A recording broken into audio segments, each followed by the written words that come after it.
Hey guys, tonight we're slipping quietly into candlelit corridors and echoing stone halls, where history was never quite what it seemed. You think of the Middle Ages and probably picture kings, crusaders, plagues, and one-to-many knights who refused to read a room. But while the loud ones carved names into marble and war logs, the real shapers of time often didn't raise their voices, they simply raised eyebrows, veils, and the occasional revolution. So tonight, we're focusing on the women who didn't make it into your high school textbooks but absolutely deserved to. Some were queens, others were scribes, mystics, merchants, and mothers, but all of them quietly twisted the gears of history until something gave you. And, fair warning, you probably wouldn't have survived 1 week in their world without catching fire, fainting, or getting married off at 13. So, before you get comfortable, take a moment to like the video and subscribe, but only if you genuinely enjoy what I do here. And if you're listening in bed, tell me where you are in the world and what time it is. I always love knowing where this sleepy little history club is tuning in from. Now, dim the lights. Maybe turn on a fan for that soft background hum, and let's ease into tonight's journey together. You start with the silence. No trumpet fanfare. No dramatic coronation, just a slow, persistent hum of women doing the work behind closed doors.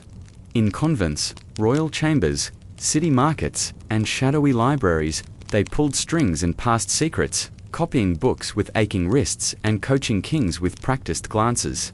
In a world that measured power in land and swords, these women reshaped everything using parchment, prayer, and patience. Some became Bailey, others flickered into the edges of history like candle smoke, leaving behind a footnote here, a legend there. And yet, when you tilt your head just right, you begin to see the outline of a hidden tapestry. Threads of quiet influence stretching across empires. Historians still argue whether medieval women had real power or were just anomalies in a system designed to erase them. But if power is influence and not just swords and signatures, then you're about to meet some of the most powerful people of the age. Start with Matilda of Tuscany. No one's ever ready for Matilda.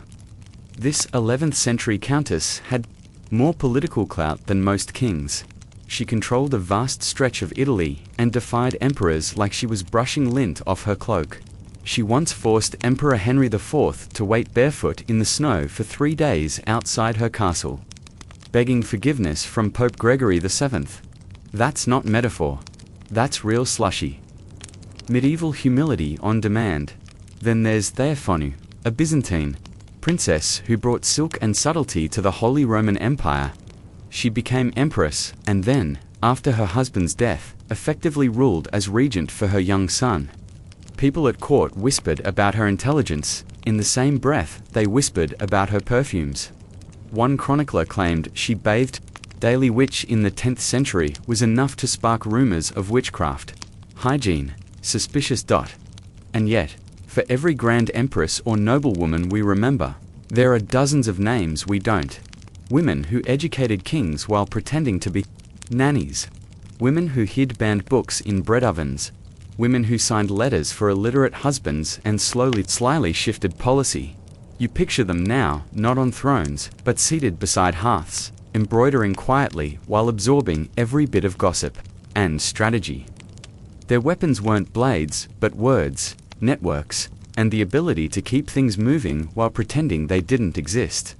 Power wasn't shouted, it was whispered, slipped into ears. Disguise the suggestion, take the begins. For example, a loose network of lay religious women across Europe who lived in semi-monastic communities without taking permanent vows. They owned property, taught girls to read, and treated the poor. One scholar called them the nuns that got away with it. They were self-governed, economically independent, and not under direct church control, which, in medieval terms, is basically sorcery. But, of course, this quiet agency came at a price. When women stepped too far into male-coded domains, philosophy, politics, finance, they became dangerous, unnatural, and often suspiciously flammable. Even so, the ripples they left behind continue to touch us. You might never hear them mentioned in classroom lectures, but they're there in the margins of illuminated manuscripts. in laws softened by maternal logic, in songs that survived plagues and reformations. You roll onto your side. The candle flickers, and you start to realize that if you erased every woman from medieval history, the whole timeline would collapse like a badly baked pie crust. Not every hero wears a crown. Some wore wimples and knew 6 languages. Some hid letters under floorboards and understood 3 dialects of Latin. Some simply stayed alive long enough to raise someone who would change everything in the chapters ahead. We'll walk into abbeys and war rooms, ride horses through trade routes, and eavesdrop on forbidden love notes and political schemes. We'll meet women whose names were whispered like legends and others who lived anonymous lives but altered history all the same. You close your eyes and breathe out. You're already there. You shift slightly beneath the covers as we tiptoe into the 12th century, where a woman named Eleanor is about to rewrite the job description for Queen. Eleanor of Aquitaine doesn't enter history like a saint or a scholar. She bursts in like a plot twist. Heiress to one of the richest territories in France, she's crowned Queen of France before she turns 20. Then later becomes Queen of England, yes, both because, apparently, she collected kingdoms like other people collect ceramic ducks. Her life reads like a medieval reality show with a feminist twist. She marries Louis VII of France, goes on the Second Crusade, dressed in armor, and returns unimpressed. We're too different, she basically says. He's more into monks. I'm more into managing empires. Historians still argue whether Eleanor genuinely rode with the troops or simply followed in a heavily guarded caravan. Either way, she brought over 300 knights from Aquitaine with her, which is not exactly passive wife behavior. The marriage is annulled under the flimsy excuse of consanguinity, too closely related by blood, but don't worry. She bounces back. Within weeks, she marries the dashing and ambitious Henry Plantagenet.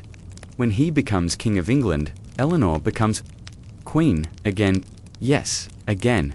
And here's where things get really spicy. She gives birth to 10 children, including Richard the Lionheart and King Jontha, latter of whom you might know as the villain from every Robin Hood movie ever. But while Henry's off waging wars and fathering illegitimate children like it's his full-time job, Eleanor is running the show. She manages lands stretching from the Pyrenees to Scotland.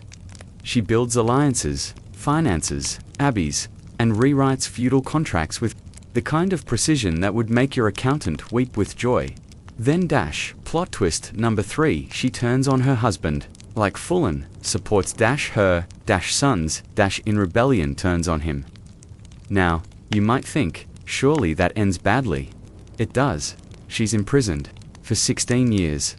16. While her sons rise and fall, she remains confined, technically alive, but carefully silenced, and yet she doesn't disappear. She writes letters, she manages estates. She becomes a symbol. Some saw her as a rebel queen, others as a warning. But even her jailers knew not to underestimate her. When Henry finally dies and Richard becomes king, the first thing he does is free his mother. At over 60 years old, Eleanor doesn't retire. Oh no, she resumes power like she never left, organizing royal marriages, negotiating with popes, and traveling through the Alps on horseback. While modern grandparents argue about group texts, Eleanor is brokering peace treaties with entire kingdoms. One particularly strange detail: she personally fetched her future daughter-in-law, Berengaria of Navarre, for Richard. It's like being your son's wedding planner, international diplomat, and travel guide, all in one while in your 60s. No pressure. Here's the kicker. For most of her life, Eleanor was viewed through a fog of rumor and myth. She was accused of adultery, witchcraft, political sedition, basically every sin a woman could be accused of, short of stealing horses. Historians still argue whether she was a proto-feminist or simply a power player in a cutthroat world. But the evidence suggests this. Eleanor wasn't just navigating the system. She was rewriting it quietly, cleverly, and often from behind closed doors. And in a world where most noblewomen were expected to sit quietly in tapestried rooms, she stood, ruled. As you sink deeper into your pillow, you start to see Her not as a dusty figure in an old painting, but as someone who understood the long game. She didn't need to scream. She just waited, wrote, and walked back into power when the time was right. And her legacy. It echoes, in literature, in the Plantagenet bloodline, in the countless royal treaties she touched. Eleanor of Aquitaine is a reminder that behind every loud man in history, there might just be a woman rolling her eyes and writing a better plan. You blink slowly, the candle in your mind's eye flickering to a softer glow as we trade royal courts for the hush of stone cloisters and smoky incense. And there she is, Hildegard of Bingen, a woman who saw things no one else could, and then had the audacity to write them down. Born in the late 11th century, Hildegard was the 10th child in her family, which meant according to medieval math she was destined for the church. She was tithed to God like wheat or wine, sent off to a convent around age 8. No big deal. Just the life behind stone walls before she even learned to braid her own hair properly. But Hildegard didn't waste her silence. No, she filled it. Visions began early. Blinding lights, celestial patterns, a strange warmth pulsing through her body. Today, we might debate if she was epileptic, had migraines, or just a very vivid imagination. Hildegard claimed it was God whispering secrets directly into her soul. And honestly, given what she did with it, maybe he was. Because Hildegard didn't just scribble down a few vague prophecies and call it a day. She dictated massive theological texts in Latin, composed over 70 original hymns, some of which still sound hauntingly modern, and even wrote one of the earliest known morality plays, all while running an abbey, gardening, and occasionally giving bishops a piece of her mind via sharply worded letters.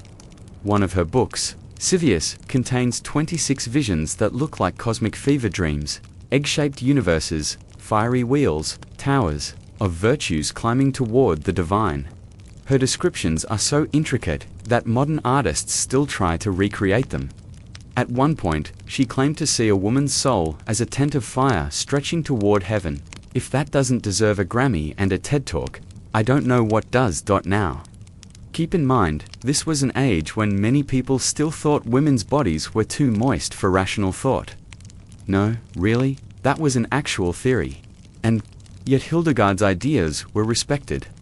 She wrote to emperors, popes, even crusader kings. They replied, they listened.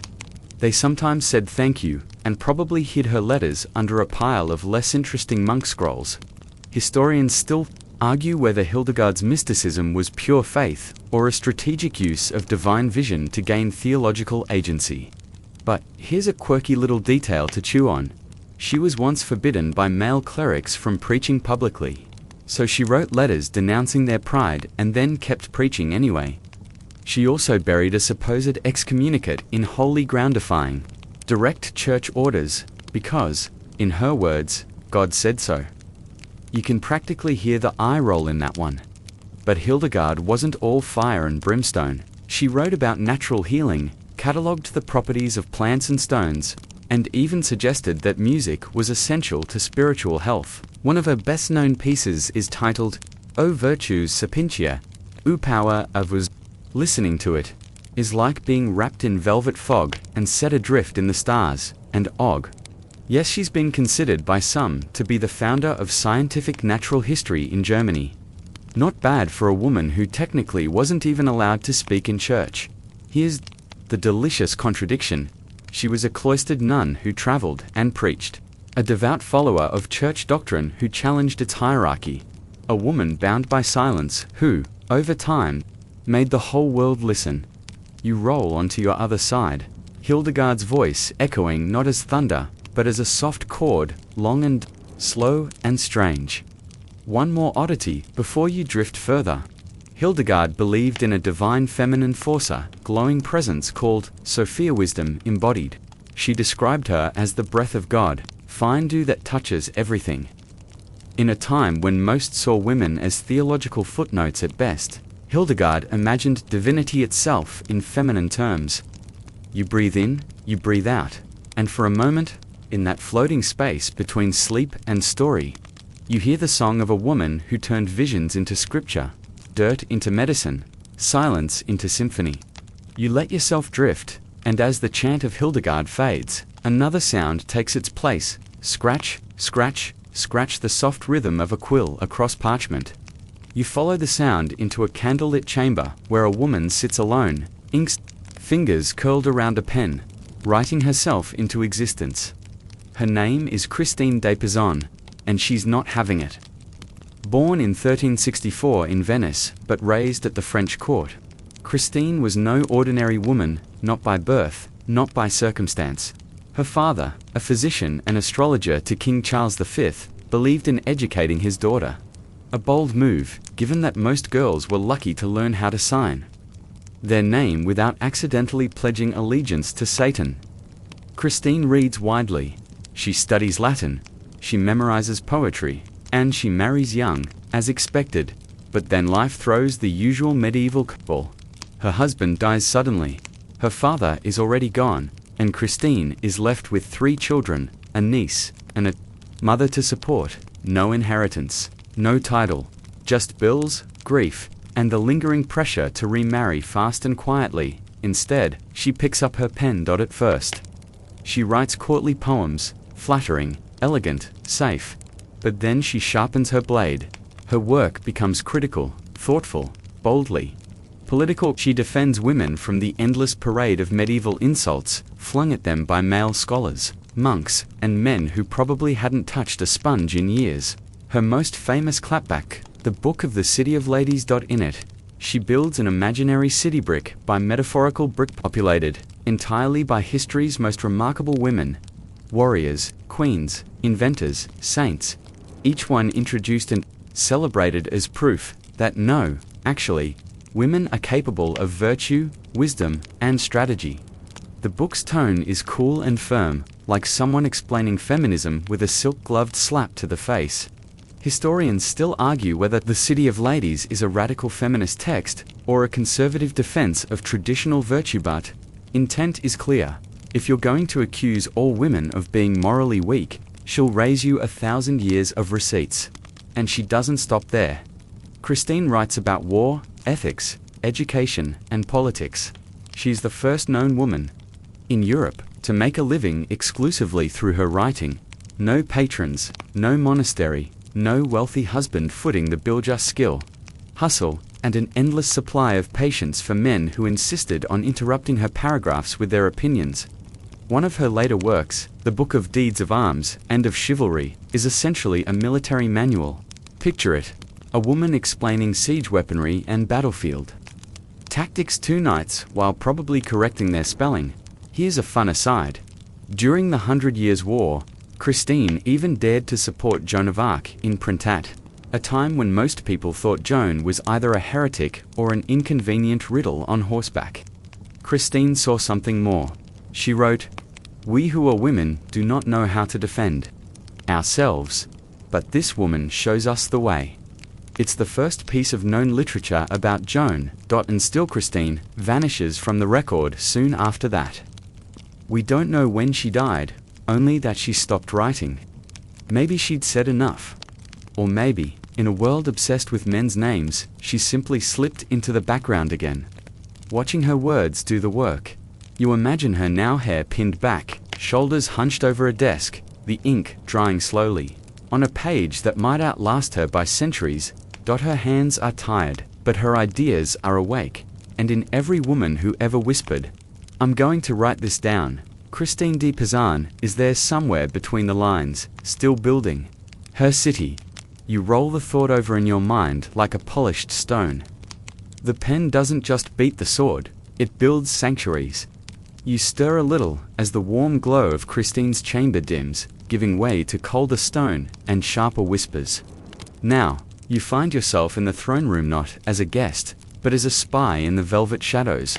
Here, power isn't won, it's wielded in silence. And tonight, that silence belongs to Isabella of France.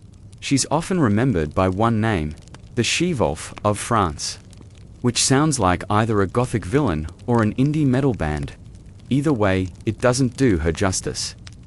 Born in 1295, Isabella is daughter to the King of France and eventually marries Edward II of England. On parchment, it looks like a perfect royal alliance. In practice, it's a hot mess wrapped in a diplomatic ribbon. Edward II is, let's just say, not entirely focused on his wife. He's more invested in his close male favorites, most notoriously Piers Gaveston, a man so flamboyantly powerful that nobles once described him as dressing like a peacock in church. While historians still debate the nature of Edward's relationship with Gaveston, one thing's clear: Isabella is sidelined. And yet, she watches, learns, waits. She gives Edward airs, including the future Edward III, and keeps the public face polished, but behind that soft diplomatic smile is a woman calculating every move. Here's your quirky fringe fact. At one point, Edward gifts Isabella a leopard, as in, an actual spotted big cat. Historians aren't sure if it was a gesture of affection or some bizarre medieval apology, but either way, she accepted it coolly. She's a queen. She knows how to handle leopards, both literal and metaphorical. Now, most queens would endure quietly, but Isabella, she sails to France under the guise of diplomacy and refuses to return. From across the channel, she gathers allies, including a certain Roger Mortimer, who becomes her right-hand man. And possibly more. What follows is one of the boldest coups in English history. In 1326, Isabella invades England. That's right, she leads an invasion against her own husband, the king. With a small force, clever alliances, and a deep understanding of who hated Edward, spoiler, a lot of people, she topples him in a matter of weeks. It's not bloodless, but it's efficient. Edward is captured, later deposed, and Isabella becomes regent for her young son, Edward III. For a brief moment, she rules England. A woman, a mother, a former political pawn turned queenmaker. Historians still argue whether Isabella was a brilliant strategist or just lucky with timing, but either way, the power she held was real and rare. Of course, nothing this bold comes without consequences. When her son grows up, he pushes her aside, arrests Mortimer, and reclaims his throne. Isabella fades into the background, quietly exiled to a life of wealth and supervision. She's not killed, she's not imprisoned. She's not forgotten, but she is silenced, and yet, her fingerprints remain on the crown. Without her, Edward III would never have ruled. England's political map would have looked very different, and the story of queenship would lack one of its sharpest, most controversial chapters. You lie still, the idea sinking in. She was a queen, yes, but not the kind they sang about in troubadour ballads. She didn't wait to be rescued. She didn't pine in towers. She cracked them open from the inside and rebuilt the view. So next time someone tells you medieval women didn't lead revolutions, just whisper her name, Isabella, and maybe add a soft, polite growl for emphasis. The fire in your mind dims for a moment, replaced now by the faint rustle of parchment. You're not in a palace or a battlefield anymore, you're inside a cloistered room that smells like beeswax and dust. The light is dim, the air warm from the breath of quiet industry, and hunched over a desk is a woman in plain robes, copying something she shouldn't even be reading. Tonight, we're peeking into the world of medieval female scribes, especially the ones who bent the rules. You probably imagine scribes as monks, bold male, frowning, but tucked into abbeys across Europe were women with sharp eyes and steadier hands. Nuns who spent hours bent over manuscripts, writing not just scripture, but science, letters, and sometimes forged documents. Yes, forged documents. Yes, forged. Deliciously forged. You see, while most women weren't allowed to become formal theologians, some found a loophole. Become a scribe. In the right convent, this job gave them access to powerful ideas and, occasionally, a chance to manipulate them. Take the abbeys of Las Huelgas in Spain. The nuns there had so much autonomy, they acted almost like noble lords. They ran estates, appointed priests, and this is the good part, produced documents that conveniently affirmed just how much power they had. Some were real. Some were, well, let's say creatively authenticated. Historians still argue whether these women truly believed in their claims, or simply knew how to play the game. Either way, they used the pen as a crowbar. one of the best documented forgeries. A charter discovered in the 13th century, conveniently proving that their abbey had been granted full independence by a long-dead king. It had all the trappings fancy Latin, big wax seal, flowery medieval nonsense like by the light of heaven and the soul of St. Lawrence, etc. Later scholars noticed the handwriting looked suspiciously modern and the Latin was a little off, but by then, the abbey had already cashed in on the privileges. Quirky fact. Some nuns developed coded scripts to share forbidden texts, like the writings of banned mystics or apocryphal gospels. A 14th century nun in Germany allegedly hid such works inside devotional books. Just in case, a bishop stopped by for tea and a censorship check. And it wasn't just Latin they copied. Vernacular languages, French, English, Old Norse. Their way into convents, sometimes passed from woman to woman like whispered secrets. They translated stories, poems, even medical recipes. Imagine a nun with ink-stained hands reciting love poetry she's supposed to be translating neutrally. Smirking just slightly. There's one known manuscript from the 15th century where a scribe likely more doodled, a knight poking a snail in the margins. Why? Scholars still debate. Some think it's satire. Others say it's a joke about the futility of chivalry. You think she was probably just tired and needed a laugh. But here's what makes this really matter. These scribes didn't just preserve knowledge, they shaped it. Every choice what to copy, what to erase, what to accidentally an act of curation, and sometimes subversion. You imagine her again. That woman alone at her desk. Her world is small stone walls, candlelight, but her reach extends centuries.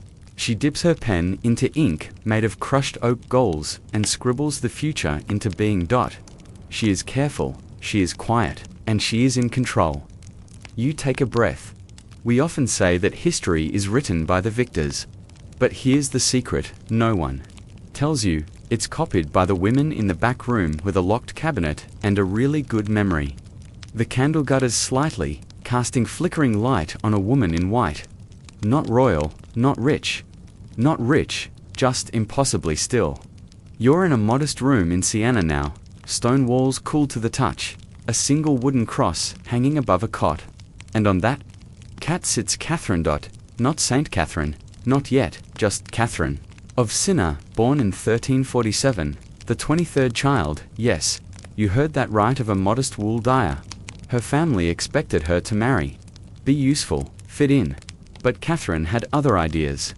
By the time she was a teenager, she was telling her parents that she had vowed herself to Christ, privately.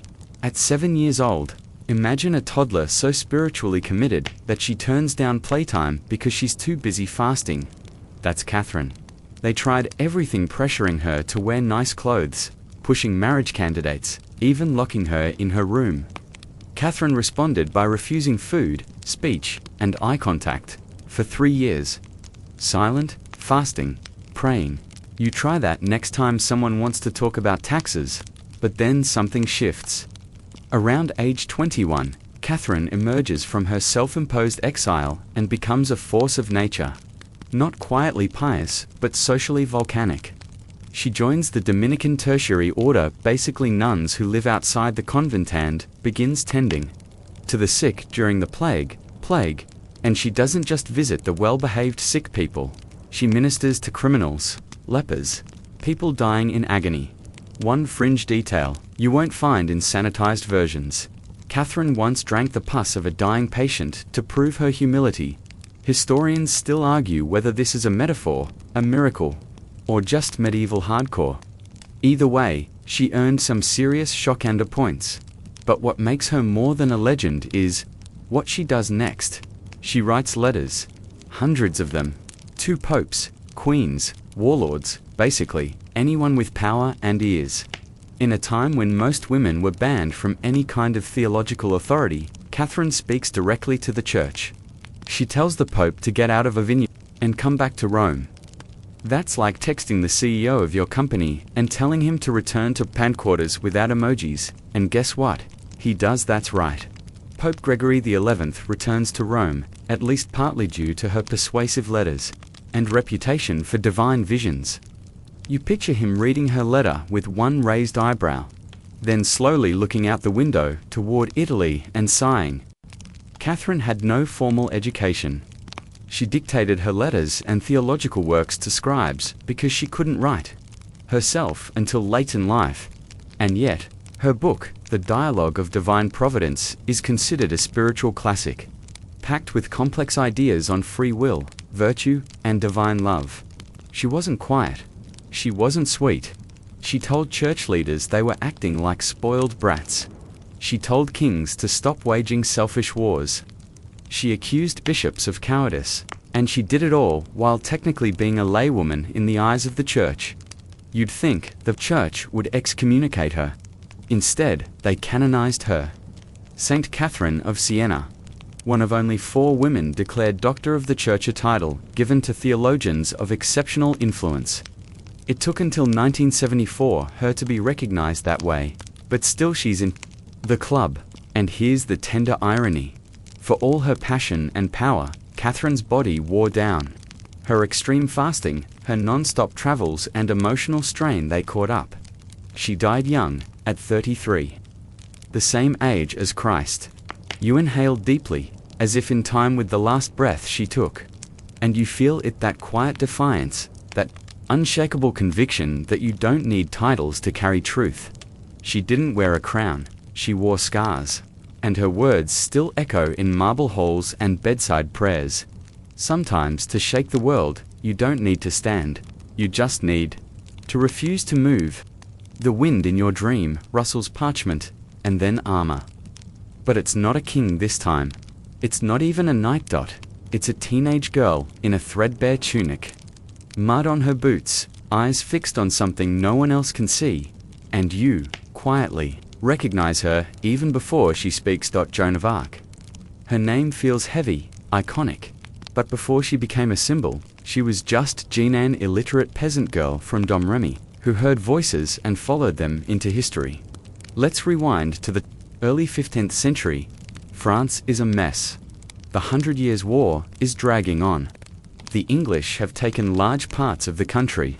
The Dauphin Charles is technically next in line for the throne, but the crown is looking very hypothetical. Spirits are low. Hope is basically out of stock. Enter Joan. At age 13.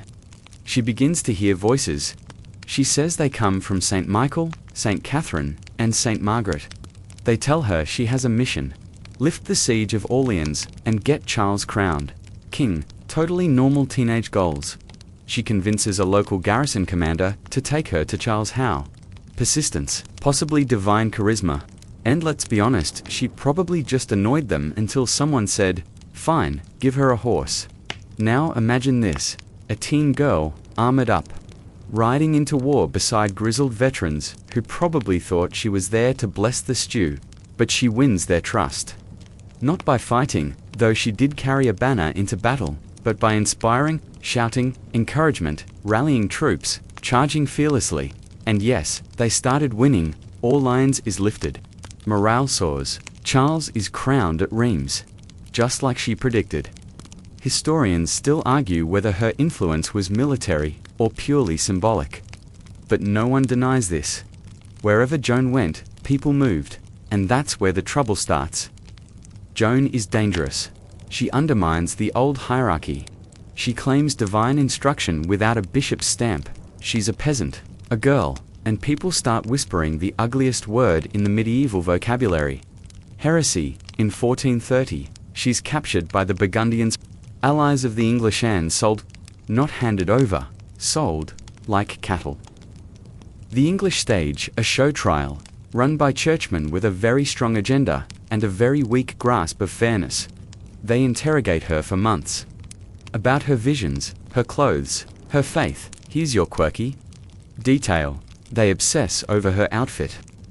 Joan wore male clothing during her campaigns and continued wearing it in prison.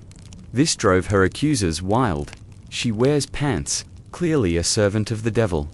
Never mind that male clothing helped protect her from assault in jail. Priorities. Despite her calm, intelligent responses, remember, this girl couldn't even read. They find her guilty. They burn her at the stake in 1431. She is 19.19.u. Pause. Let that sink in. They stripped her of everything except her belief. She died whispering the name of Jesus, wrapped in smoke. But the story doesn't end there. Years later, her mother petitions the Pope to reopen the case. Joan is posthumously retried and declared innocent. Oops. 400 years later, she's canonized. Today, she's a saint, a national hero, an enduring, paradoxical figure, both sword and sermon. And what makes her legacy so enduring? It's not the armor, it's not even the visions, it's the audacity. In a world that taught girls to whisper, she roared, not with volume, but with certainty. You turn your head slightly, imagining her in that courtroom, barefoot but unbowed, her voice steady, her mission unchanged. She wasn't royalty. She wasn't educated. She wasn't supposed to matter, and yet she still does. You'll let out a breath, slow and quiet, as the smoke of Joan's final fire fades into the stillness of another small chamber. No banners, no saints, no voices now. Just the muffled cries of a newborn and the soft clinking of iron tools. In the home of a midwife, not a name carved into stone, not a crowned queen, but a woman who knew the secrets of life and death before the church learned how to spell medicine. Midwives in medieval Europe held power, but it was the kind that made people nervous.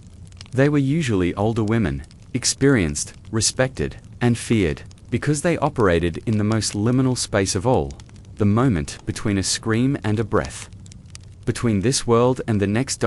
And in an era when most formal medical education was locked behind monastery doors and male-only policies, midwives were the real experts.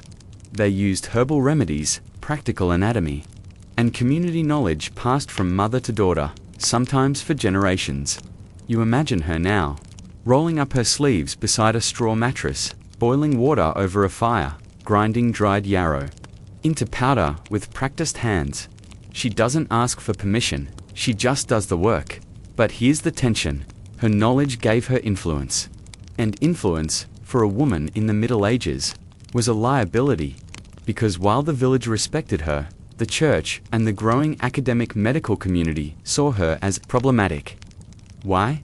Because she wasn't licensed, she wasn't a man, and she might be hiding a few unnatural tricks up her sleeve. One quirky little fact: midwives were often required to take oaths, swearing they wouldn't use spells or magic.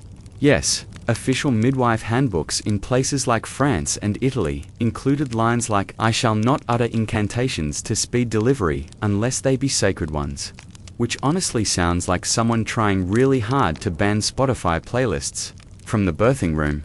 But the accusations got darker. Over time, as paranoia rose and witch hunts began to spread like wildfire, midwives became prime targets. Who else, after all, knew how to end a pregnancy, or ease suffering with unapproved herbs, or survive plague years with fewer corpses than the male-trained physicians? Historians still argue how many midwives were actually executed as witches, versus how much of that is exaggeration. But one thing's clear: they were monitored, watched, feared. The moment they saved too many lives, someone whispered, maybe she made a deal with the devil. There's a case from 15th century Switzerland where a midwife was accused of causing infant deaths, despite being the only person willing to touch plague-affected families. Her tools were seized, her notes were burned, her name erased, and yet they never disappeared. Midwives kept working, kept helping, kept hiding their knowledge in plain sight. Inside recipes, inside household manuals. One book from Germany in the late 1400s includes instructions for delivering breech births and treating postpartum fever. Buried among cake recipes and tips for polishing pewter. Subversive, maybe clever. Absolutely. You settle deeper beneath your blanket, thinking of these women who didn't wear veils or wield swords but still held power. Power not to kill but to bring life, to soothe pain, to make the unbearable bearable. And to do it all while walking a razor's edge between honor and accusation. They didn't call it science, they called it care. And sometimes, care was the most revolutionary act of all. The scent of crushed herbs lingers in your imagination as we slip, like a shadow, into another kind of chamber, this one lined with tapestries and soft-footed servants. A queen sits by the hearth, needle poised above silk. She is not speaking, not commanding, but she is ruling. Tonight, you're among the queens who wielded power, not from the throne, but from just behind it regent's consorts, and mere wives, whose hands never signed a law, but whose voices echoed through every decree. Let's start with Blanche of Castile. She wasn't just married to a king, she made a king twice. Married at 12, to the future Louis VIII of France. Blanche did the expected. She produced heirs, ran a court, smiled in paintings. But when her husband died unexpectedly in 1226, she didn't retreat into widowhood. She declared herself regent for her 11-year-old son, Louis IX, and took control of a fractious, near-rebellious kingdom. Picture this: nobles sniffing opportunity. Like dogs around a dropped roast, the child king, still learning Latin, declensions, and Blanche, standing in full court dress, daring anyone to cross her. They tried, she outmaneuvered them. One by one, she forged alliances, negotiated treaties, fought off rebellion, raised an army, and held the regency not for a few months, but for nearly a decade. Even when her son came of age, she remained his most trusted advisor. During his crusade, she ruled again in his absence. Historians still debate whether Louis IX's later obsession with justice and piety came from his saintliness or from Blanche's tireless tutoring. She wrote his political compass, embroidered it with iron thread. But she's not alone. Margaret of Anjou, wife of Henry VI of England, practically ran the country during his frequent bouts of mental illness. And when the Wars of the Roses erupted, she didn't fade into prayer and pearl counting. She led armies, commanded loyalty. Her enemies called her a man's soul in a woman's body, which is about as close to a 15th century compliment as she was going to get. Then there's Philippa of Hainault, wife of Edward III. While her husband was away fighting the 100 Years' War, Philippa governed in his absence. During the Scottish invasion of 1346, she rallied troops and led a successful defense of the kingdom. No fuss, no crown jewels thrown around, just clear orders and calm authority. And of course, we must mention Empress Matilda, technically never crowned, but a queen in all but title. Daughter of Henry I of England, she spent years battling for her claim against her cousin Stephen. She didn't win the throne, but her son did, and she taught him how to keep it. Quirky fringe fact: Matilda once escaped a siege by dressing as a corpse and being carried out of the castle on a stretcher. That's right. The mother of the future Henry II played dead to survive a civil war. A bit morbid, extremely effective. The thread tying all these women together isn't loudness, it's persistence. Influence wasn't always about giving orders in the throne room. It was about staying alive long enough to shape the ones who did. Behind every decision, every letter, every shift in court politics, you'll often find a queen with her hands folded quietly in her lap, watching, remembering, calculating. They knew how far they could speak without overstepping, how to guide kings without making them feel guided, and when to stop speaking entirely, letting a look or a pause do the work of a speech. You sigh softly, imagining the weight of those rooms, the glittering gowns, the hushed betrayal, the long games played over a span of decades. No crowns, no battlefield glory, just quiet power, sharp as a stiletto tucked into a garter. They weren't always loved, but they were remembered. The royal corridors fade now into something quieter, warmer. You're in a small room again, but this time, it's not a palace, not a convent. It's just a single stone cell with a narrow window. Through that opening, morning light slants in, catching motes of dust in the air. And beneath the window sits a woman in a simple habit, writing slowly. She hasn't left this room in decades. You've come to meet Julian of Norwich, not her real name, of course. Julian is the name of the church she chose to live in. St. Julian's in Norwich, England, and her choice to become an Ankarasa religious recluse, voluntarily sealed in a cell for life. In order to contemplate God, you'd think this is where the story ends. But Julian's story starts there, in May 1373. She becomes gravely ill, so sick that a priest is called to perform last rites. And just before she's expected to die, she receives a series of 16 visions, which she later calls her showings. They include bleeding crucifixes, divine figures, and even a glimpse of the Virgin Mary laughing.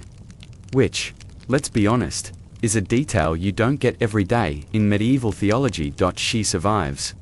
And then, she writes them down.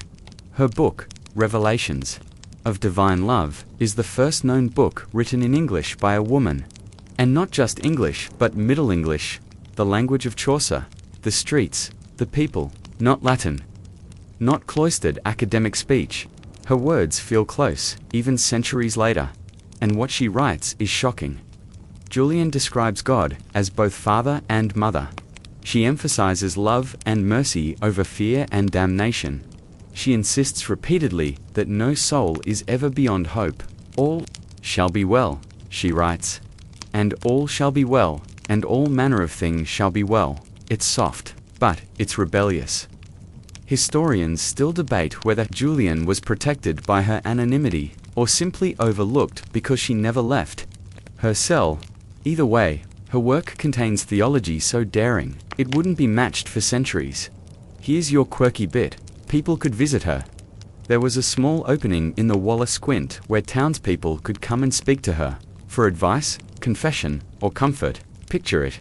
A single mother, a merchant, a grieving widow, each kneeling to speak through the stone, and Julian answering with wisdom forged from silence. She lived through the Black Death, the peasants' revolt, and waves of political instability, and yet her writing remains calm, unshakable. While others preached fire and punishment, Julian whispered love, and perhaps the strangest twist of all. No one tried to silence her. No trial, no excommunication, no burning. Just the echo of her words preserved in manuscripts passed quietly, from hand to hand. You imagine her sitting there still. A cat curled on her lap. Yes, she famously had one and her fingers stained with ink.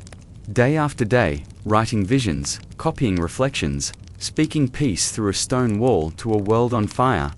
She never left her cell, but her words did, and across centuries, across plagues and wars, and all the loud men shouting in pulpits and courts, her voice has never gone out. God is our mother, she wrote. He is our clothing, who wraps us and holds us. You pull your blanket tighter.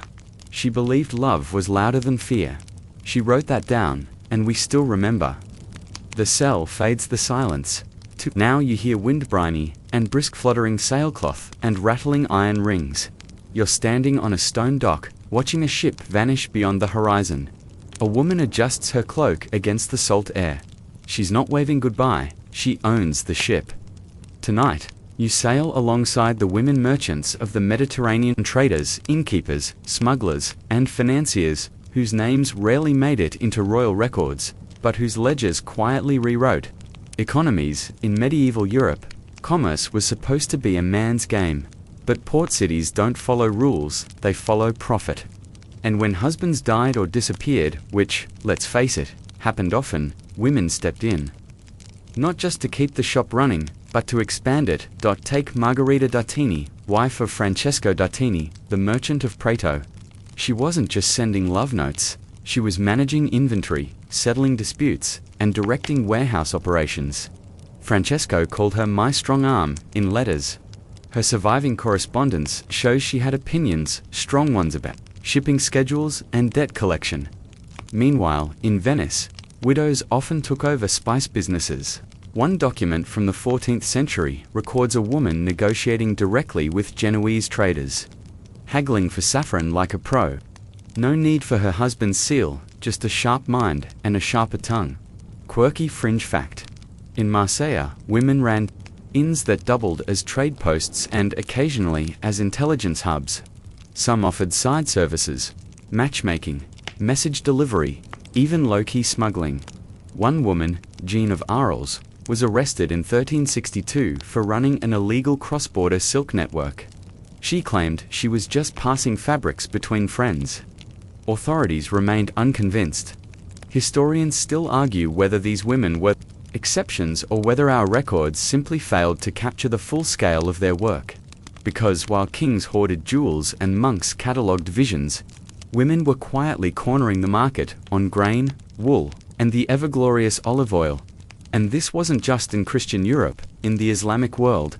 Trade networks often involved women as agents, lenders, or caravan investors. In Cairo, women financed textile routes. In Tunis, they leased stalls in the souk. Muslim jurists even recorded contracts signed by wives lending capital to husbands at interest. Medieval prenups, absolutely. Now imagine this, a female merchant, head wrapped in linen, standing at the docks, arguing over tariffs in 4 languages. She doesn't own a throne, but she owns leverage, and that's what really moves empires. Of course, there were limits. Women had to work through mail, relatives, sign under guardianship, or plead in court to keep their assets. But over and over, we find traces scraps of ledgers, fragments of contracts, marginalia scrawled in accounts that prove one thing. They were there, running things, not with fanfare, but with ink-stained fingers and an iron memory for what was. Odia exhales slowly. There's something comforting in knowing that while popes and princes made declarations, these women made deliveries. While borders changed, someone still had to get cinnamon from Crete to Catalonia, and that someone may very well have worn an apron and cursed in Greek when the shipment was late. They didn't write policy, they wrote invoices, and in those numbers, folded and sealed and passed across centuries, their voices whisper, "Pay what you owe." You shift slightly beneath the blanket, and the Mediterranean breeze turns darker, more perfumed. The docks vanish, replaced by the warm stone walls of a noble villa in Palermo. You're in Sicily, now heat clings to the evening air, thick with the scent of citrus and secrets. And somewhere, a woman is stirring something into a cup. Tonight, you meet the poisoners of Palermo. Now, don't panic. They weren't all murderers. Some were just creative problem solvers in an age without divorce courts or reliable pest control. But in 17th century Sicily, slightly post-medieval but still rooted in feudal shadows, a group of women became famous, or rather infamous, for dealing with the problem of inconvenient husbands. The most whispered name among them, Julia. Tofana. Historians still argue whether she was a single woman or a whole lineage of apothecaries. But either way, Tofana became a byword for something elegant and fatal. Her product, aquatofana, clear, odorless liquid that looked like holy water and killed over several days. Now, picture this, you're a noble woman in a loveless, possibly violent marriage. Your options? Limited. Your freedom? Non-existent. Your husband, probably chewing loudly and threatening the servants. But then comes Giulio, someone in her circle with a vial, a whisper, and precise instructions. 1 drop in his wine. Wait. 3 days. Repeat. He weakens, slowly, naturally. No suspicion a no mes, and just. Peace. Of course. This wasn't advertised in the local paper. The network operated in salons, apothecaries, and through the whispered referrals of women who had been through it. You may be asking, was this really medieval? Well, the roots go back further. In medieval Sicily and southern Italy, herbal knowledge was widespread among women. Many practiced folk healing using ingredients like belladonna, henbane, and mandrake plants with medicinal and toxic properties. The same herbs used to treat stomach cramps could also stop hearts. Quirky fact: in some rural areas, women passed down recipes coded in poems or embroidery patterns. A swirl here meant wormwood. A flower meant foxglove, a border stitch. Dosage instructions. Housewives with needle and thread, hiding death in plain sight. Of course, not all poisoners were murderers. Many were herbalists accused unjustly, their remedies mistaken for curses when a patient died anyway. Others were midwives or caretakers who knew too much about the line between pain and silence. But in places like Palermo, Naples, and Rome, the poison trade became something more, a dark mirror of power. Men had swords, titles, and armies. Women had kitchens, teacups, and chemistry. Eventually, the network collapsed. Arrests, torture, executions. One woman confessed under duress that over 600 men had died. Whether that number is real or inflated by fear, it terrified authorities. Laws were passed, apothecaries were shuttered. And once again, women's knowledge was labeled as threat. But the stories linger. You picture her now elegant figure in a dim room, her gown scented with rose oil, her voice low, instructing a client on the right moment to stir. Her crime wasn't violence. It was knowing how to reclaim control in a world that left no room for mistakes or survival. She didn't wear a crown. She wore gloves. And while kings wrote laws, she rewrote fates. You breathe in slowly, letting that thought steep like a strong herbal tea. Not all revolutions are loud. Some are poured. The scent of bitter almonds drifts away, and with it, the shadows of Palermo. Now you're in a quieter space, cooler, steadier. A ledger sits open beneath a shaft of late afternoon light. Quills line the desk like soldiers. Outside a windmill creaks in the distance, and two men argue about inheritance. Inside, a young woman signs her name. Tonight, we meet the daughters who inherited everything. In the medieval mind, inheritance meant sons. Firstborn male, ideally loud and war-ready. Women, at best, they received dowries. At worst, they were transferred like property chess pieces in long, dull games of political alliance. But as always, life refused to stick to the script. Sometimes the son died, or there was no son, or the daughter simply refused to hand everything over to her new husband, and in those moments, a quiet revolution took place, not on a battlefield, but in a notary's office. Take Jeanne de Montfort, for example. When her father, Duke of Brittany, died in the 14th century, the title was supposed to go to a male relative. Jeanne disagreed. She raised an army, she negotiated alliances, and she fought for her claim so effectively that even after being imprisoned, she didn't stop. Her son would later become Duke of Brittany.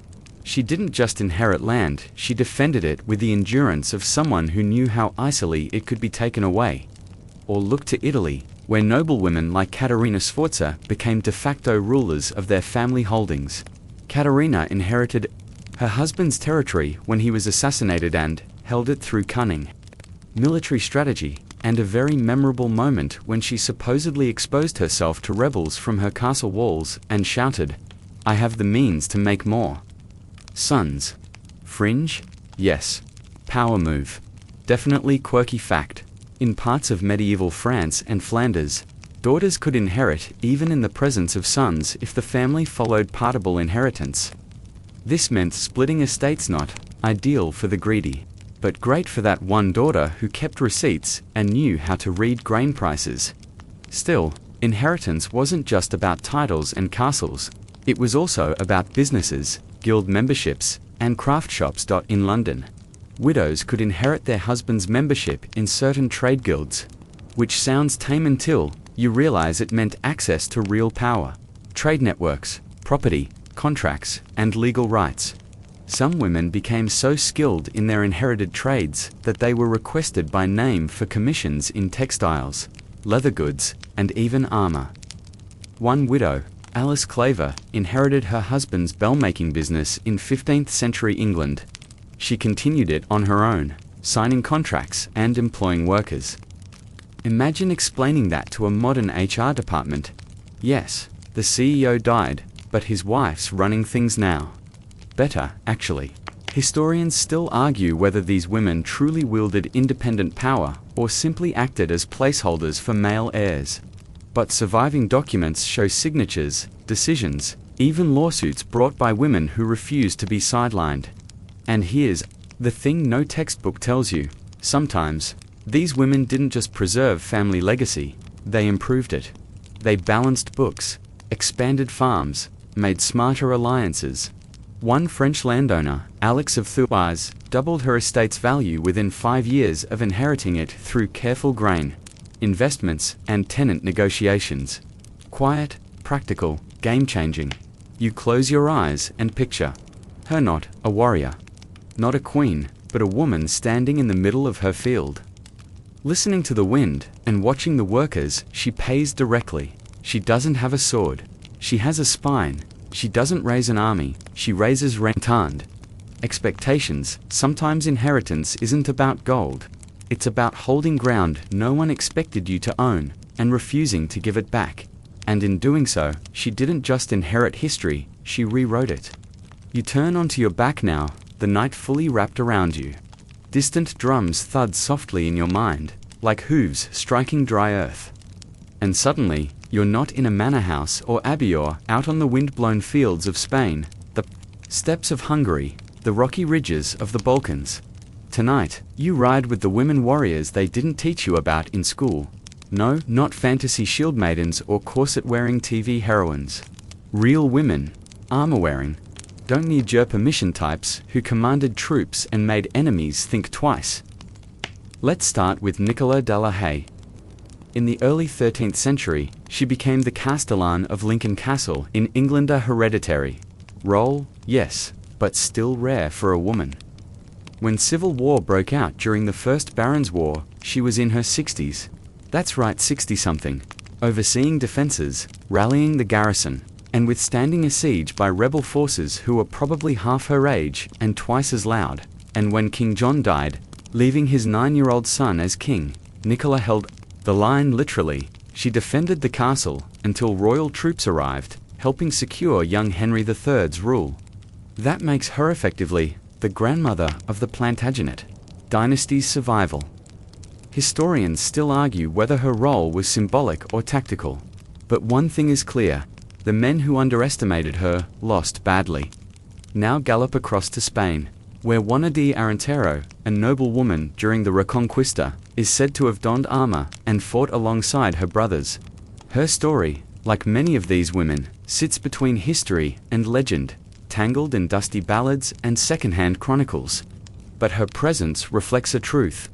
When the borderlands were wild, women often picked up the sword because survival didn't care about gender. And don't forget Matilda of Canasius, her, again. Remember her? The Italian countess who once made the Holy Roman Emperor Henry IV beg in the snow. Well, she also led armies during the investiture controversy, defending the Pope's interests with military precision. She commanded fortresses, negotiated truces, and personally oversaw battle preparations. One chronicler noted she wore armor as if it were woven silk, stylish and terrifying. Quirky fringe detail. In 14th century Serbia, Milica of Serbia, widow of Prince Lazar, not only negotiated with the Ottoman Sultan after her husband's death at the Battle of Kosovo, but also led troops to maintain regional control during a dangerously unstable time. A diplomat with daggers under her sleeve. And then, of course, there are the forgotten nameless warriors' wives of knights who defended keeps. Women who disguised themselves to join crusades, peasant rebels who took up pitchforks and made a few, regrettably, elite noses bleed. In 1381, during the English Peasants' Revolt, Johanna Farrar was recorded as a ringleader of the London riots. She stormed prisons, broke into treasury halls, and according to the terrified scribes, led men with fury. That's a quote. You imagine her now, breathless in the city square, wielding fury like a torch. Were they rare? Maybe, but rarity doesn't mean insignificance. It means the stories had to swim harder to stay afloat. You imagine now, a woman fastening her armor in the dark.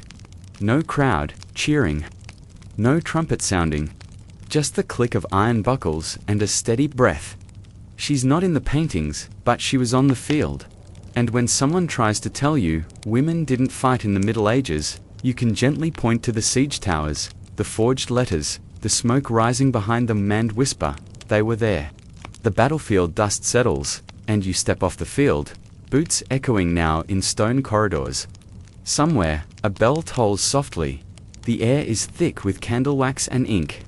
You've arrived at the edges of cloistered life, not quite in the world, not quite removed from it, and waiting in this in-between place are women who weren't supposed to know anything, but they did tonight.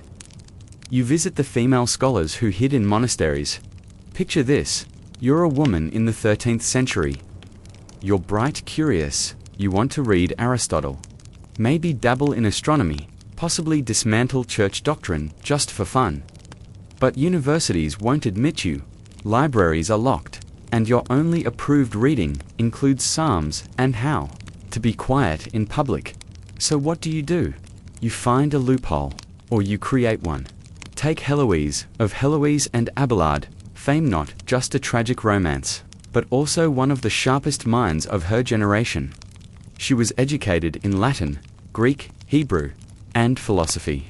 Her letters to Abelard are fiery not just in love, but in intellect. She questions doctrine, wrestles with theology, and debates morality like a medieval Simone de Beauvoir. Historians still argue whether she was a proto-feminist or simply an unusually literate nun with high standards, but either way, her words survive, layered with wit, pain, and razor logic. Some women did gain access to books through convent life. In fact, some convents became informal schools. The Benedictine convent at Gandersheim, in Germany, for instance, was home to Hervitha, a 10th century canoness who wrote plays, epics, and histories in Latin. She styled herself after the Roman playwright Terence Except, with more saints and fewer bawdy jokes. Quirky fact, Horovitha is considered the first known female playwright in Western history. She wrote closet dramas meant to be read, not performed, featuring brave virgins, moral conundrums, and suspiciously witty angels. Elsewhere, female scholars dressed as men to attend lectures. One legend tells of a woman sometimes named Juliana Moral, who disguised herself to enter a Spanish university in the 14th century. The historical evidence is shaky, but the persistence of the story tells you what people wanted to believe: that a woman could master the trivium and quadrivium and pass as one of the boys. And let's not forget Trotta of Salerno, a 12th century physician whose medical texts, especially on women's health, were so respected that for centuries scholars assumed Trotta must have been a mistranscription of a man's name. Nope, just a woman who knew her anatomy. She worked in the Salerno School of Medicine, one of the few places where female practitioners were accepted, at least for a time. Her book, the Trotula, a compilation of gynecological knowledge, became a medieval bestseller, copied and quoted across Europe. Some of her treatments sound suspicious now. Yes, powdered fox lung was a thing, but others were grounded, observant, and well ahead of their time. Here's the twist. Over time, later scribes scrubbed her name from manuscripts. By the Renaissance, Trotula had become an anonymous hit. The erasure was quiet, gradual, and nearly complete. You sit with that for a moment. Knowledge gathered in the shadows, copied by candlelight, and then attributed to someone else. You imagine these women, not just nuns or cloistered scholars, but thinkers bent over books not meant for them, memorizing forbidden paragraphs, debating in private, reading and rereading until the words folded into their own. They didn't seek fame. They couldn't, but they read anyway, and in a world built on male ideas of knowledge, they wrote themselves into the margins. Literally, you can still find notes in the sides of manuscripts, tiny corrections, questions, jokes penned by anonymous female scribes and thinkers. The ink has faded. The names are lost. But the minds are still speaking. You shift in bed, your mind still trailing along the lines of hidden ink and silent lectures. But now the room changes again. This time, it's filled with soft footsteps, polished floors, and the distant clink of goblets. You're in a noble household.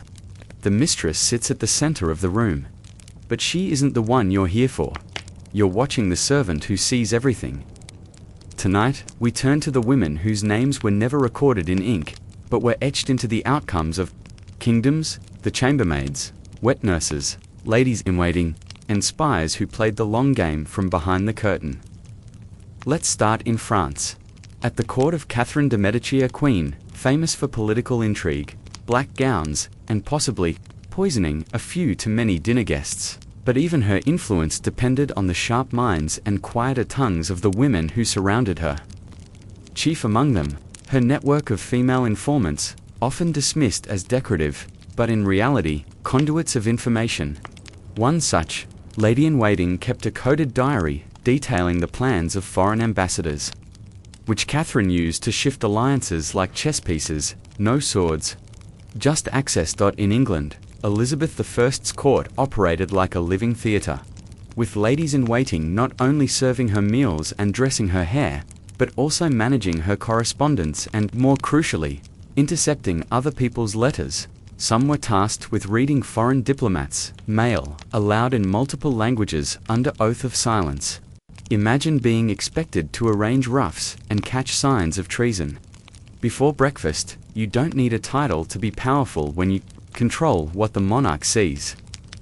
Now, let's visit a lesser-known tale, that of a 15th century Castilian servant, Isabel de Bobadilla, who began her life in the palace as a chambermaid and ended it as a trusted envoy and governor of a fortress in Cuba. Her path was carved not through inheritance, but loyalty, observation, and knowing the right moment to speak and, more importantly, when not to. Quirky fringe detail. In one German noble house, a wet nurse recorded her experience raising a baron's son and noted in her journal that she was the only one he listened to, even when he wore the crown. That journal, tucked into the estate's financial records, survived only because someone mistook it for a tax ledger. Servants were often multilingual. They handled not just clothing and meals, but diplomacy. A lady's maid might overhear a strategy whispered while brushing a duchess's hair. A cook might recognize the scent of poison in a cup before it ever reached its victim. And the ones who lived longest, the ones who remembered everything silently. Historians still argue how much actual sway these women had, but the patterns are unmistakable. Monarchs didn't rise alone. The smoothest reigns often had a woman behind the scenes managing egos, relaying secrets, and hiding the sharpest knives in softest linens.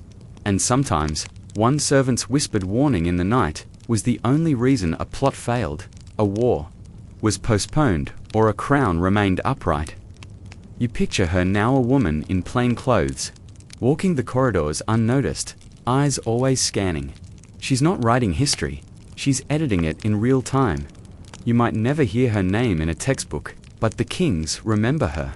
The queens trusted her, and the truth, it passed through her hands. You lie still now, deeper in the story's trance. As we step into darker woods, places where power was more dangerous, more defiant, and often punished with flame. The flicker you see ahead is not a candle this time, it's a pyre. Tonight, you meet the heretics, rebels, and so-called witch queens of the medieval world, women who crossed a line that kept shifting, and who paid the price for speaking truth that no one asked for. Let's begin with Marguerite Porete, a 13th century mystic and author of The Mirror of Simple Souls. She wrote of a divine love so powerful, so overwhelming, that the soul could dissolve into God without the need for church mediation. A lovely metaphor, unless you were the medieval church, which very much preferred being the middleman. She refused to recant. She was burned in 1310 in Paris, her book condemned. But copies survived, smuggled, copied, passed like a sacred whisper. Across borders, in 1946, her manuscript was rediscovered in a hidden shelf in the Vatican Library. Oops, historians still argue whether Marguerite intended to challenge authority or was just lost in devotion. Either way, her ideas were dangerous because they were simple. You could connect to the divine without permission, and that was revolutionary. Now travel to Bohemia, where a woman named Taboritka, her real name lost two-time, preached alongside the radical Taborite movement. She urged women to read scripture aloud, to reject the wealth of the church, and, most scandalously, to speak in public. One monk wrote that she led others astray with her smile and her psalms. God forbid. Then there's Alice Keitler, a 14th century Irish noblewoman accused of witchcraft mostly because she was rich, independent, and had outlived 4 husbands. When brought to trial, the accusations against her included powders of foul origin, consorting with a demon named Robin, and chanting over cauldrons. You know, standard widow behavior. Here's the twist. Alice escaped before her sentencing. Her maid, Petronilla, was tortured and burned in her place. making her the first woman executed for witchcraft in Ireland. Alice vanished. Some say she fled to England. Others say she returned in disguise. Either way, her name still lingers like a spell half-cast. Quirky detail. In some towns, midwives and healers were targeted, not because they failed, but because they were too effective. A woman who helped too many babies survive was assumed to be stealing souls from hell's register. That's not metaphor. That's an actual belief. The only thing more suspicious than a death was a miracle. But rebellion came in many forms. In France, Jeanne d'Arc's heresy trial wasn't unique. Dozens of other women visionaries, prophets, even weather watchers were dragged before church courts. Some recanted, some disappeared, some, like Marie Robin, stood by their visions until the end, declaring them the voice of God, or none at all. And sometimes, the rebellion was quiet, writing a book, starting a group, refusing to confess to sins you didn't believe in. It was enough to be accused of heresy simply for reading the wrong text out loud. You feel it now, the danger in knowledge, the risk in asking why, and yet, these women didn't stop. Their ideas weren't loud, but they spread like wildfire. Underground, whispered, copied in the margins. Some were burned, some were buried, some simply vanished, but not without leaving footprints in the soft earth of history. You picture her now, whoever she is, a hooded figure walking a narrow path through the woods, a leather pouch of herbs at her side, and a prayer written in her own words, not someone else's. She does not apologize for knowing what she knows. She does not bow. And in every woman who ever asked, what if they're wrong, her spirit lives on. The flames flicker low now, and with them, the echo of chants and accusations. But as the embers cool, a softer sound rises, lullabies, kitchen hums, and the quiet clatter of bowls. You're in a cottage now, then a manor house, then a royal nursery, everywhere and nowhere at once.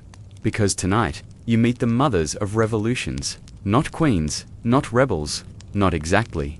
These were women who didn't lead armies or write manifestos. They changed the world the slow way, the quiet way, by raising the people who would later ignite it. Let's begin with Bertrode of Laon, mother of Charlemagne. Her name barely appears in textbooks, but the Frankish chroniclers gave her a nickname, Bertha the Broadfoot.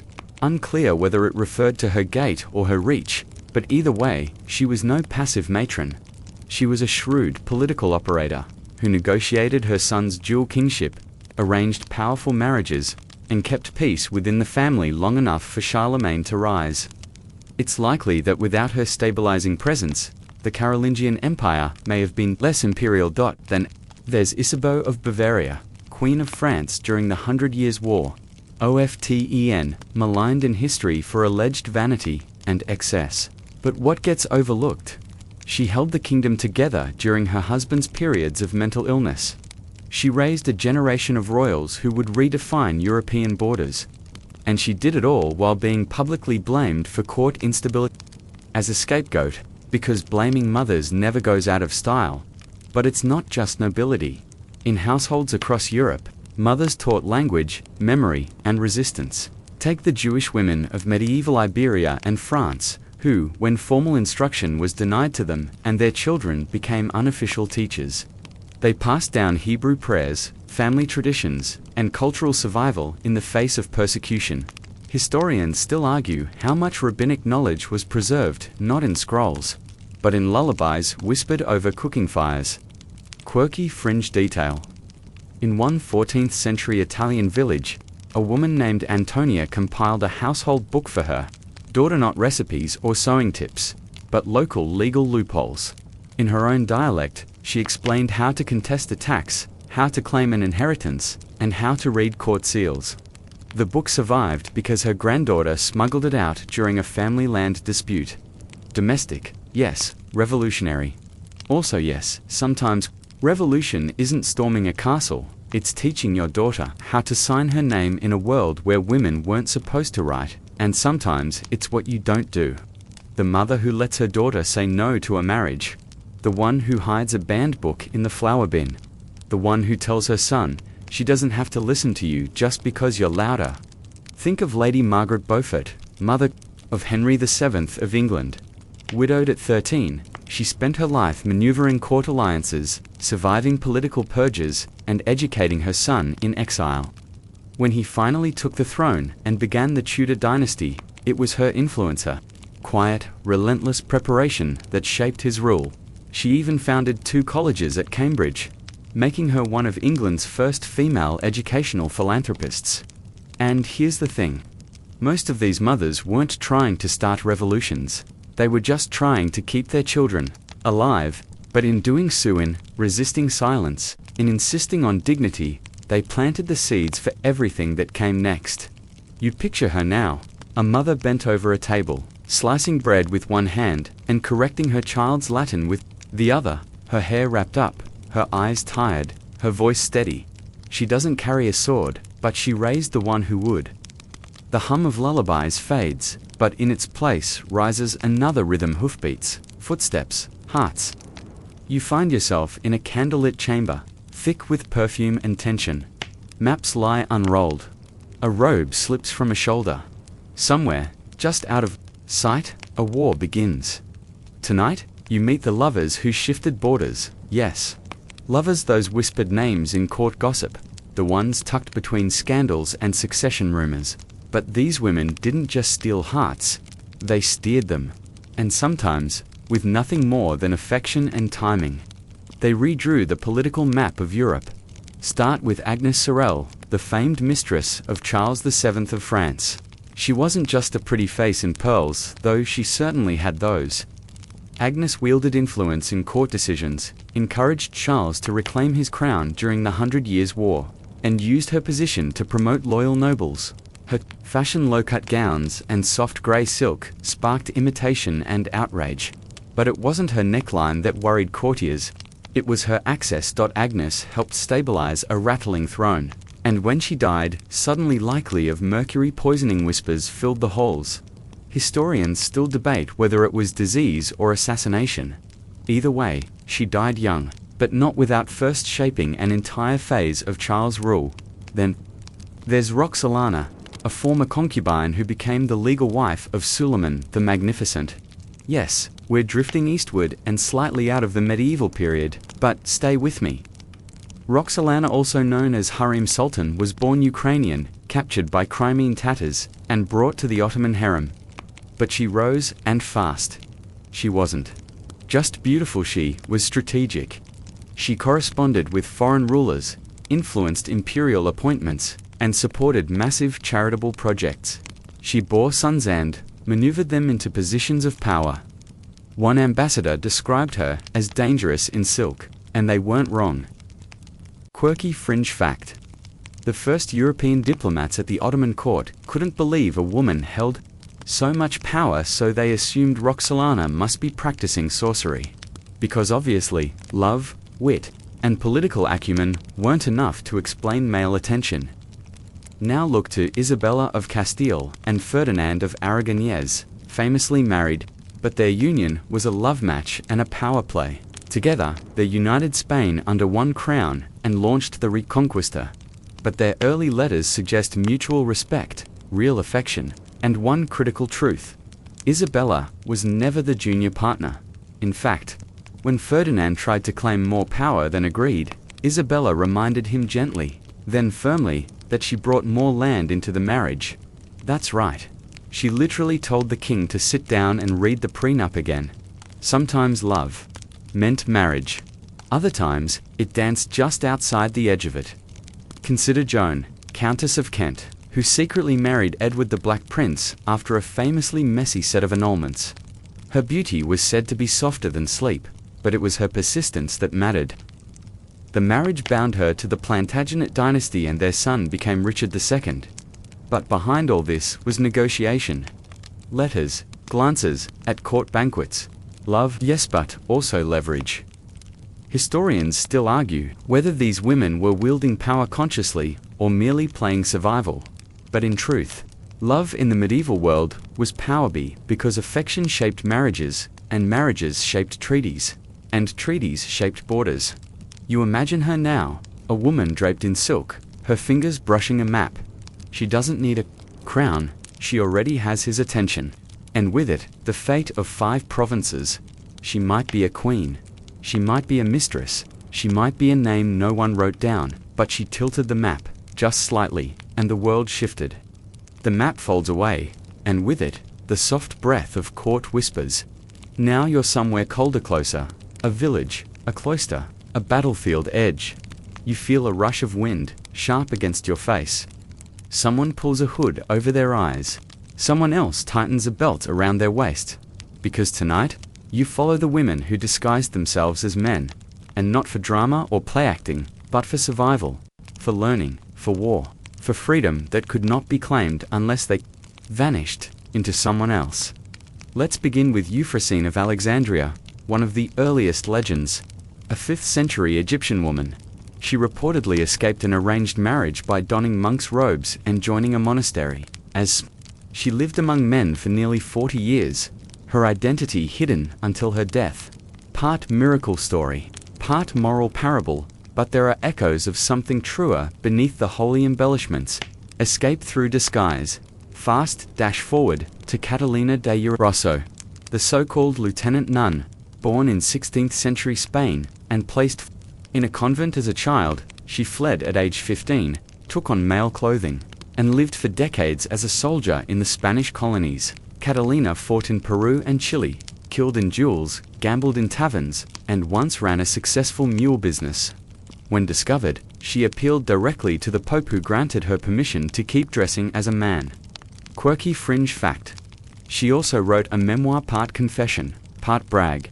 In one chapter, she casually describes escaping jail by leaping from a window and riding bareback for 3 days. Medieval girls didn't just read fairy tales, some became them with extra violence and zero-glass slippers.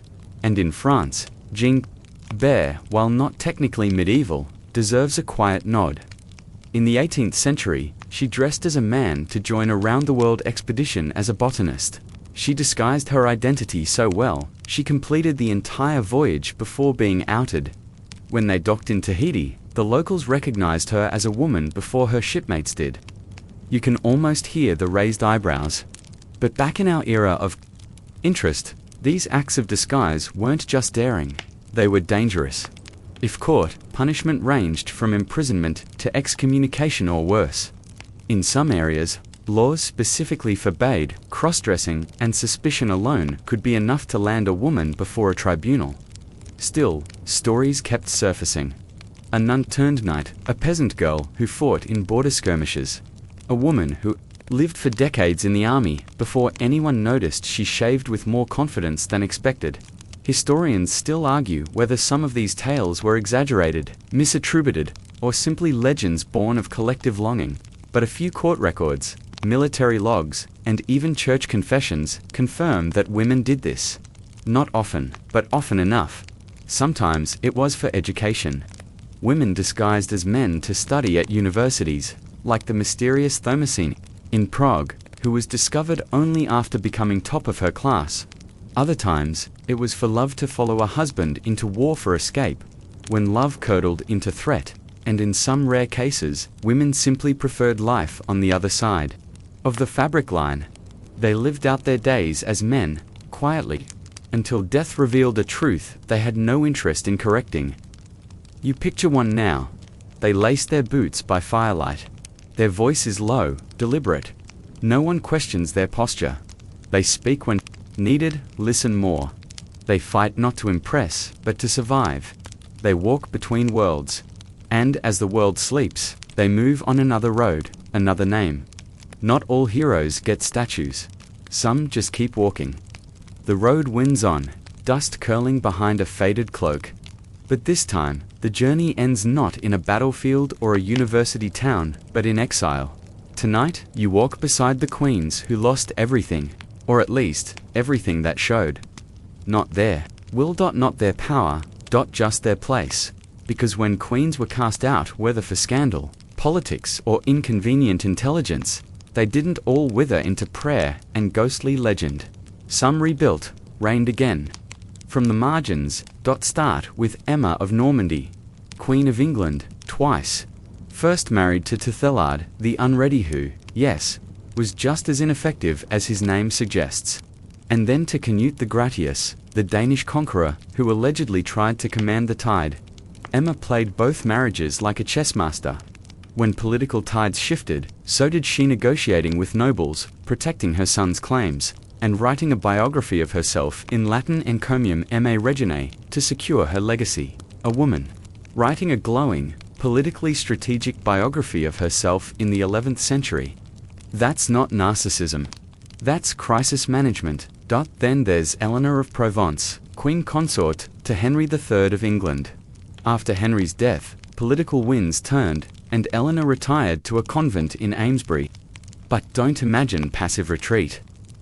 From within those walls, she remained a patron of the arts, a source of advice to her children, including Edward I, and a symbol of continuity for her allies. She wore silence like velvet, soft, but layered with meaning. Now cross to Byzantium, where Anna Komnene, daughter of Emperor Alexios I, expected to rule but was passed over in favor of her brother. Furious, she plotted a failed coup. It didn't work. She was exiled to a monastery. So what did she do? Sulk?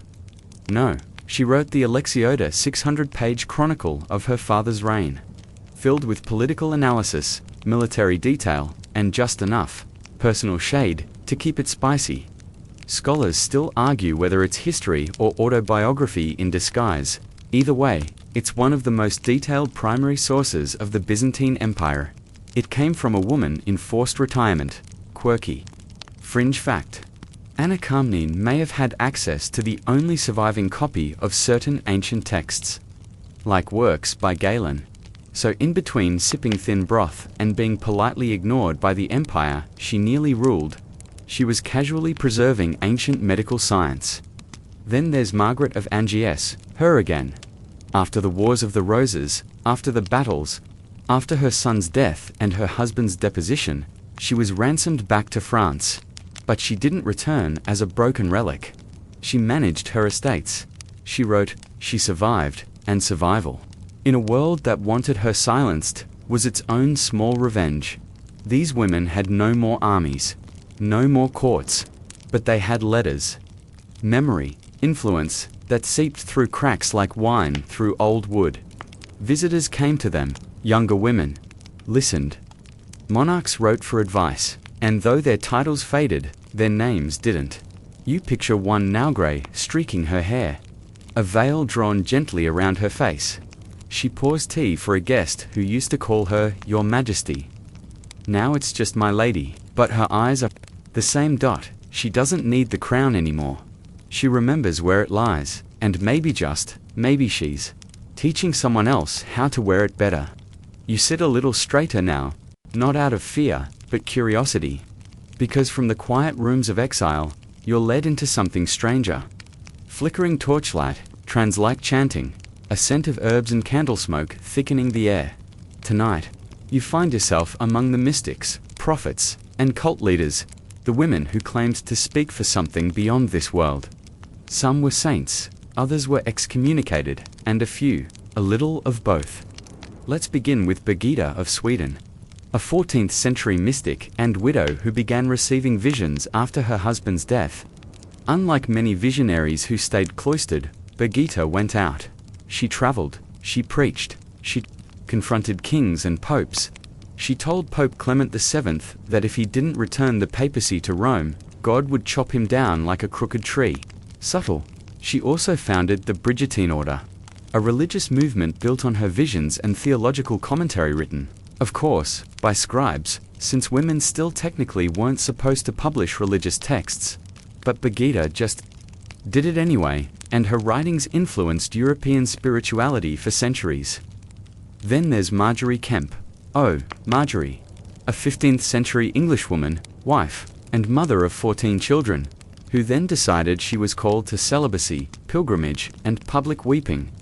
Lots of public weeping. She sobbed so loudly during Mass that bishops tried to ban her, she claimed. Mystical conversations with Christ, wore white in defiance of tradition, and dictated what's now considered the first autobiography in English. It's 150,000 words of visions, travel, awkward conversations, and spiritual monologues, and it's very human. She worries about laundry. She scolds monks.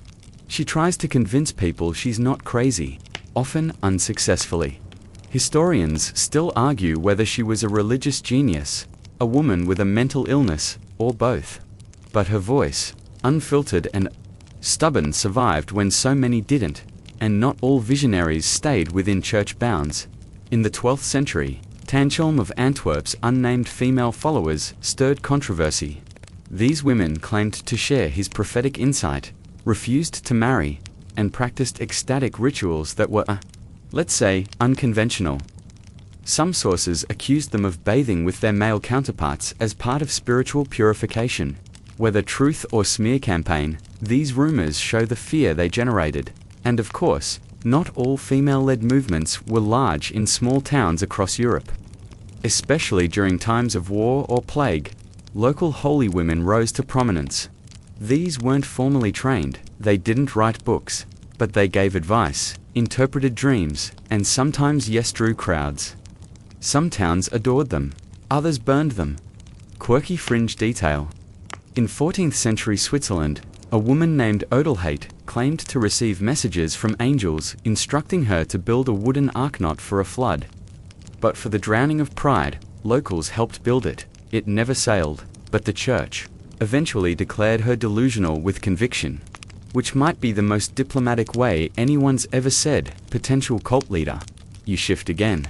Thinking of all the rooms we've walked through, abbeys, courts, cells, kitchens, and now these makeshift temples. Hillsides at dawn, darkened corners where a woman closed her eyes, spoke aloud, and people listened.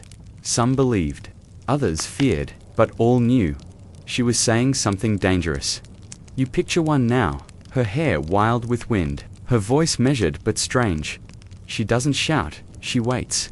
You realize too late that she's been watching you longer than you've been watching her. She doesn't demand worship, only attention, and long after she's gone, people still argue.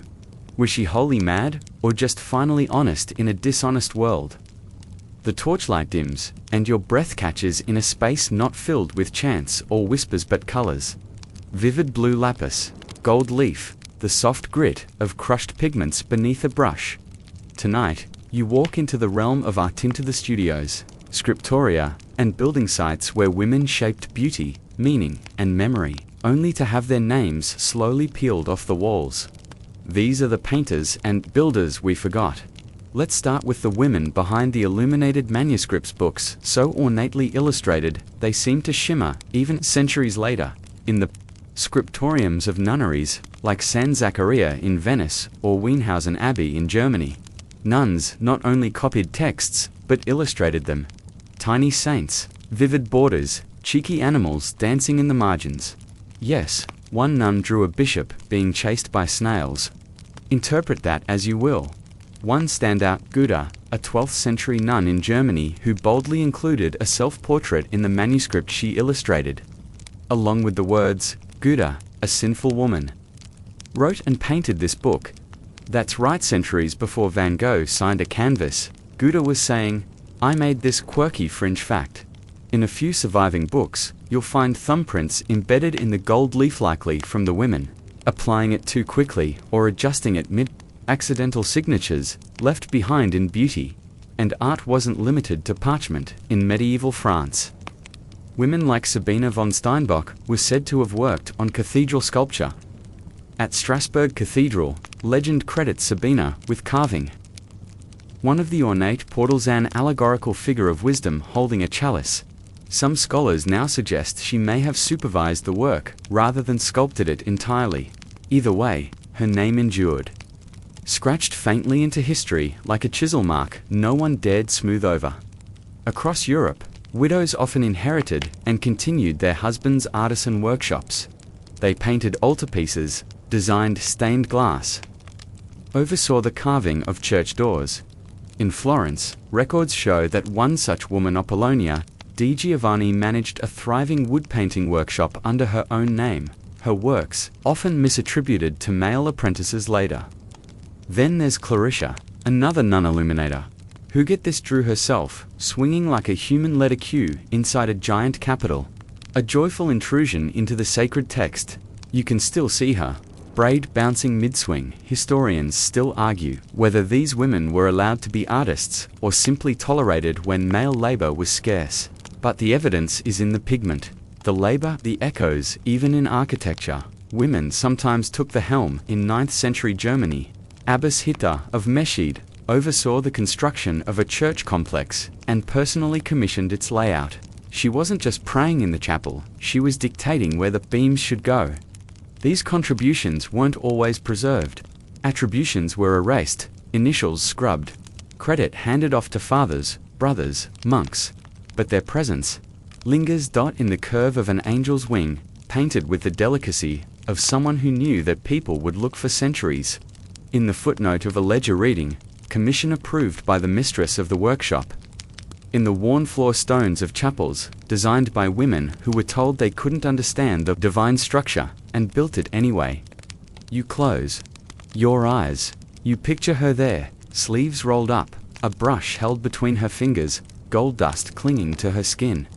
She is not waiting for credit. She is already in the work, and every time someone opens that book, stands beneath that arch, lights a candle near that sculpted face, she returns. You're almost at the end now. The voices have quieted. The candle burns low, but one more step remains back through the corridors, the altars, the pages and pathways we've wandered tonight. Now you return to the beginning, to the legacy. These women left in whispers, because not every revolution needs a battlefield. Sometimes, it's a sentence in a forgotten book, a footprint in dust. A law changed quietly by someone who didn't belong at the table, but rearranged the furniture. Anyway, they were not all saints, not all heroes. Some were complicated, some cruel, some loving, flawed, afraid, but every one of them changed something, some corner of the world, some corner of the heart. Their names, many are lost. Their work, not always signed, but still, you've heard them tonight, through the rhythm of your breath, the warmth of your blanket, the steady drip of memory filling the basin of now. Let's call back the trail. A queen who ruled from prison, a nun who sang visions into song, a girl in armor who didn't ask permission, a scribe forging truth with ink-stained fingers, a mother who raised a future, a servant who remembered everything, a rebel burned for daring to ask questions, a builder who left behind arches that outlived every king who walked beneath them. Historians still argue whether these women were exceptional, or whether history simply forgot the rest. But one thing's certain, you don't have to yell to change the world. You can sew it into seams, etch it into the margins, teach it to your daughter while the bread rises, slide it between the notes of a hymn. You can raise it quietly like a banner no one sees until it's already waving. And if no one writes it down, then one day, someone like you will feel its outline in the dark, because history remembers loudness, but it's built on silence. And sometimes, the deepest revolutions come wearing veils and whispering prayers. So now, as the fire fades low and your body settles deeper beneath the covers, let the weight of these stories slide gently from your shoulders. You've walked through centuries tonight, not on a tour of glory, but on a quiet pilgrimage, a tracing of threads so fine they were almost lost, but you found them. You followed their voices, their footfalls, their hidden rooms and candlelit desks. You sat beside them as they wrote, stitched, ruled, healed, marched, taught, disguised, defied, and waited. And you listened. Now it's time to let it all soften. Feel the edges of your day blur, the tension in your jaw fade, the thoughts in your mind slow their spinning, like a coin wobbling before it stills. Let your breath deepen, each inhale drawing in calm, each exhale releasing weight. Let your heartbeat carry the last whispers of these women into the hush of night. You are not alone. You are surrounded by the echoes of every quiet voice that came before you, voices that once sang lullabies in stone-walled kitchens, inked prayers onto vellum, or murmured truths no one dared to write. They are here, resting with you. History isn't just what happened, it's what remains. And tonight, what remains is peace.